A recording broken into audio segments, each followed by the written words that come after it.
discuss question number 2. In question number 2, if you will see, it is telling here the following line graph shows the yearly sales figures for a manufacturing company. What were the sales in 2002 and 2006? तो सबसे पहले अगर हम 2002 में देखेंगे, तो अगर आप इस ग्राफ को प्रॉपर्ली ऑब्जर्व करो, if you can see the NCERT book open in front of you all, one side पे एक्स एक्सिस पे लिखा हुआ है बेटा years, सेकेंड साइड पे आप देख सकते हो सेल्स लिखा हुआ है इन करोड़ में, ठीक है, रुपीस करोड़ में लिखा हुआ है. तो अगर आप गौर से देखो तो 2002 को की लाइन को अगर आप ऊपर लेकर जाएं, तो जहां पर वो फुल डॉट लगा हुआ है वो 4 के सामने टिक है, ठीक है. तो it means the sales in 2002 was 4 crore. Do you agree or not? Write it down yes in the chat box, please. Write it down yes in the chat box, please. The sales was 4 crore rupees in 2002. Correct. Thank you. Now moving on to question number, next one of this only. What were the sales in 2006? अब अपनी book देखिए 2006 वाले year पे अगर हम जाएं, तो उसके ऊपर जो डॉट है बेटा, उसको अगर हम सामने से मिलाकर देखें तो it is going for 8. It means 8 crore is the sales in year 2006. I hope you are agree. Write it down yes or no. Thank you. 2003 and 2005. So if you see 2003 beta, आप अगर गौर से देखोगे तो it is the marking is between 6 to 8, exactly in between. It means it is 7. So 2003 में कितना हो जाएगा? 7 crore. So if you see the question, it was telling you in year 2005, you can see the marking is showing in front of 10. So the answer would be 10 crore was the sell in year 2005. So the answer would be 4 crore. So here the question is telling to find out the difference between the sales in 2002 and 2006. So 6 was 8 crore and 2 was 4 crore. So if you just have the difference, so 8 crore minus 4 crore is equal to 4 crore only. So the show हो रहा है.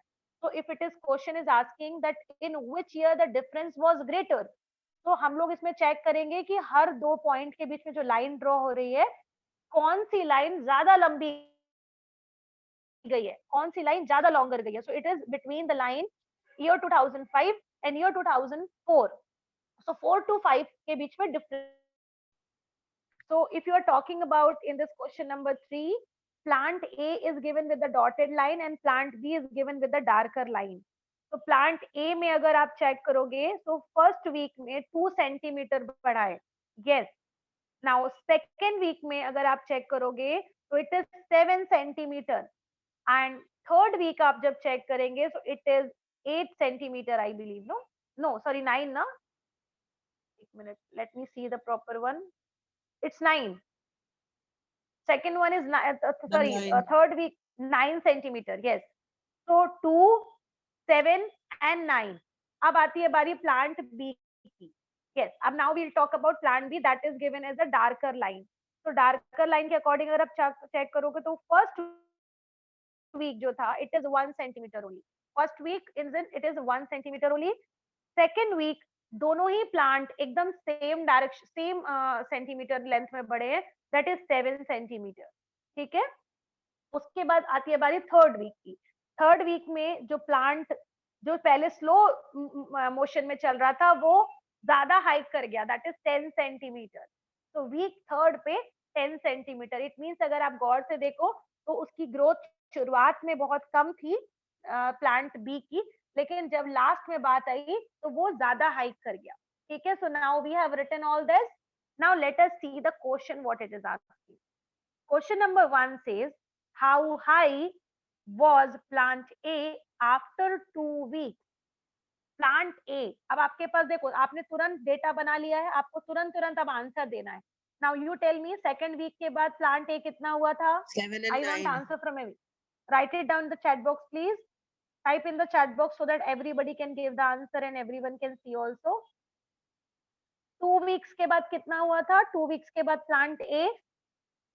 Tell me faster. 2 weeks के बाद plant A कितना हुआ था? 7 centimeter. And third week के बाद it was, what was third week के बाद?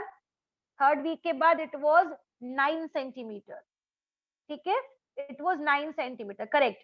डोंट मेंशन अल्फ्रेड ओनली 9 बेटा, mention 9 centimetre, don't write only 9.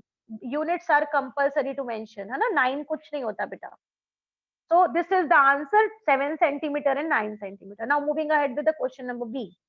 How high was plant B after 2 weeks, after 3 weeks? The same thing, same question, 7 and 10. Anna, 7 centimeter and 10 centimeter would be there. Now coming to question number C. How much did plant A grow during third week? अब आप मुझे इसमें बताइए कि plant A जो था वो third week में कितना बढ़ा. Don't tell the correct answer only, सिर्फ 9 सेंटीमीटर नहीं बोलना है बेटा. सेकेंड वीक में कितना था और थर्ड वीक में कितना हाइक हो गया, तो दोनों के बीच का डिफरेंस जो होगा दैट विल बी कॉल्ड कि वो इतना बढ़ा, बिकॉज इट इज आस्किंग कि कितना हुआ. तो आपको पता है it is talking about plant A. Second week में 7 सेंटीमीटर था और थर्ड वीक में अचानक से 9 हो गया, तो 9 माइनस 7 इट मीन्स 2 सेंटीमीटर बढ़ा केवल, है ना, 2 सेंटीमीटर बढ़ा. Now question number D, it is telling here, how much did plant B grow from the end of second week to the end of third week? इसमें भी बिल्कुल वही question है. नाउ यू आर नोइंग, वहां 7 था, यहाँ 10 हो गया, तो सेकेंड वीक में था 7, उसके बाद हो गया थर्ड वीक में 10, तो 10 माइनस 7 यहाँ आ जाएगा 3 सेंटीमीटर. मतलब दोनों के दोनों प्लांट, एक जो था वो 2 सेंटीमीटर बड़ा लास्ट वीक में और एक जो है वो 3 सेंटीमीटर बड़ा. अब आती है बारी नेक्स्ट क्वेश्चन की, that is question number E. During which week did plant A grow most? Now you tell me, ऐसा कौन सा वीक था, ये क्वेश्चन देख के ही पता चल जाएगा बेटा, सॉरी डायग्राम देख के ही पता चल जाएगा कि कौन से वीक में प्लांट ए जो था वो सबसे ज्यादा बढ़ा था. Now you tell me which week, write it down in the chat box please. Very good, Atharva has written. जिसकी लाइन ज्यादा लंबी होगी बेटा, जिसकी लाइन ज्यादा लंबी होगी उस प्लांट के बारे में अगर हम लोग बात करें, week 2, correct, week 2 that is second week. Second week में प्लांट ए जो था वो ज्यादा बड़ा था. अब नेक्स्ट क्वेश्चन देखो, question number F. During which week did plant grow least? सबसे कम हुआ था. प्लांट बी के बारे में बात हो रहा है बेटा. प्लांट बी में कौन से वीक में सबसे कम ग्रोथ हुई थी? आप सभी को पता है कि प्लांट फर्स्ट वीक में बहुत कम बढ़ा था, लेकिन अचानक से वो बहुत हाइक कर गया था, करेक्ट. तो first week will be the answer for question number F. अब आती है बारी नेक्स्ट क्वेश्चन की, that is question number G. Were the two plants of the same height during any week shown there? What do you say? ऐसा कोई week था जिसमें ये दोनों के दोनों सेम हाइट पर थे? Correct, it was second week. Second week में 7 सेंटीमीटर प्लांट ए था, वही 7 बी प्लांट बी जो था वो भी 7 सेंटीमीटर पे ही था on second week. So the answer for the last question of question number third, it will be second week. About uniform, there is no change. So the word uniform represent that there is no change. तो जब भी याद रखिए आपके graph में दो points के बीच में लाइन अगर स्ट्रेट जाएगी, स्ट्रेट जाएगी, इसका मतलब ये है that there was no change, that was uniform. ठीक है. अब आप मुझे बताइए, अगर लाइन दो पॉइंट्स के बीच में अगर लाइन ज्यादा लंबी है, line is very longer, what do you say about that 2 points? Maybe if there are 2 points and in between those 2 points if the line is more longer, if the line is longer, so what will you call in those 2 points? उसको क्या बोलोगे आप? We will call it that there is a greater difference between those. ठीक है. It can be a temperature, it can be time interval, it can be speed. ठीक है. तो उसको बोला जाएगा कि उनके बीच का जो डिफरेंस था वो बहुत ज्यादा हायर था, या you can call it greater था. The difference is higher. ठीक है. And if the line is shorter between those 2 points, का मतलब ये कि दोनों के बीच में डिफरेंस जो था वो काफी कम था. ठीक है. And it is just example of your this plant वाला क्वेश्चन जो मैंने अभी आपको तुरंत बताया, है ना.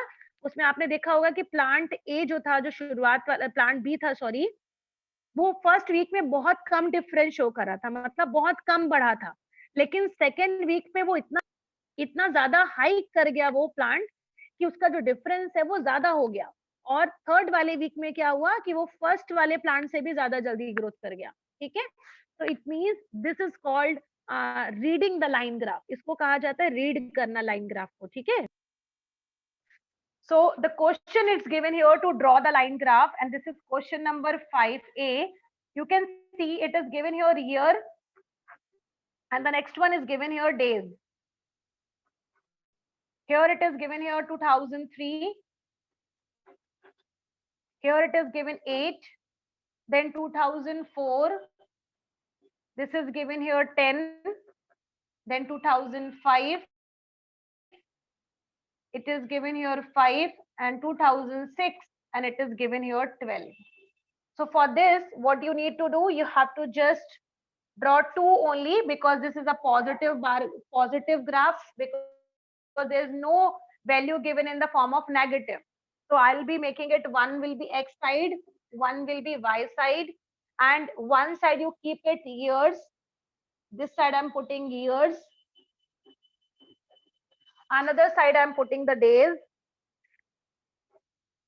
Now you can see here 8, 10, 5, 12. तो बेटर होगा कि आप डायरेक्टली एक एक करके 2 का डायमेंशन लेके करो, सारे मिल जाएंगे, है ना।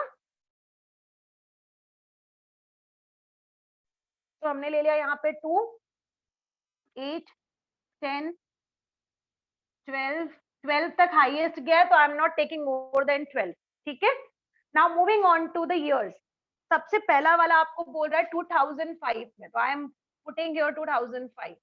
नाउ यू कैन सी 2005 साल में डेज कितने हुए थे, 8 डेज पर ये काम किया गया था। ठीक है, सो आई एम टेकिंग फॉर 8, 2005 में 8, so I will take it from here, I will increase it from here, and जैसे ही जहां पर ज्वाइन करेंगे दोनों, वहां पर हमारा हो जाएगा point this. I will mark point A। ठीक है, now next is 2006 पे, so 2006 will be drawn here। 2006 में कितना दिया हुआ है बेटा, 10 दिया हुआ है, तो यहाँ पर आ जाएगा ये वाला पॉइंट आपके पास 10 के लिए। This is point B। Now coming to 2006, 2007, sorry 2007 में कितना है बेटा, सॉरी 3, 4, 5, 6 है ना, यहाँ से 3 से शुरू है। Yes ma'am. 3, 4 है, 3, 4 देन 5, 6 है।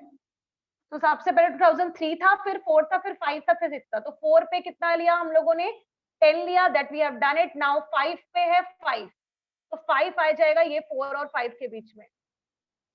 Now you can see it is a downfall, नीचे गिर रही है वैल्यूज की, है ना। तो यहाँ पर आ गया आपके पास 5, this is point C। And now moving on to the last one, that is 12। 2006 में आ गया 12 पे, so this is 2006, और यहाँ पे आएगा ये, और this is now this this is D point। Now this diagram is done, now you have to only join all those points, this is there, this is there, and this is there।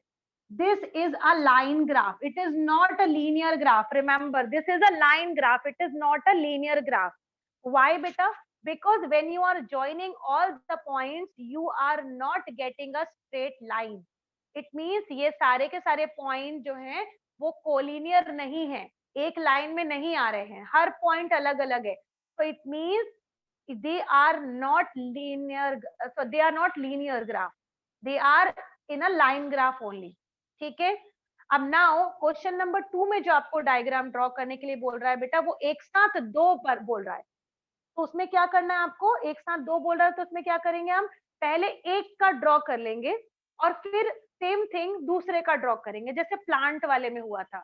तो एक को आप dotted line से join करोगे और एक को आप डार्कर लाइन से करोगे। बेटा दोनों के दोनों एक साथ ड्रॉ नहीं करेंगे, अदरवाइज आप कंफ्यूज हो जाओगे कि किसका पॉइंट किसके साथ था। तो पहले आप एक ड्रॉ कर लोगे, जैसे मैंने अभी किया तुरंत। इसी ग्राफ पे अब हम लोग दूसरा प्लॉटिंग करना शुरू करेंगे for making the dotted line. It is okay now, so for this exercise beta please complete exercise 1 today, and tomorrow we will discuss second exercise with full of notes. Okay. Thank you very much, everyone.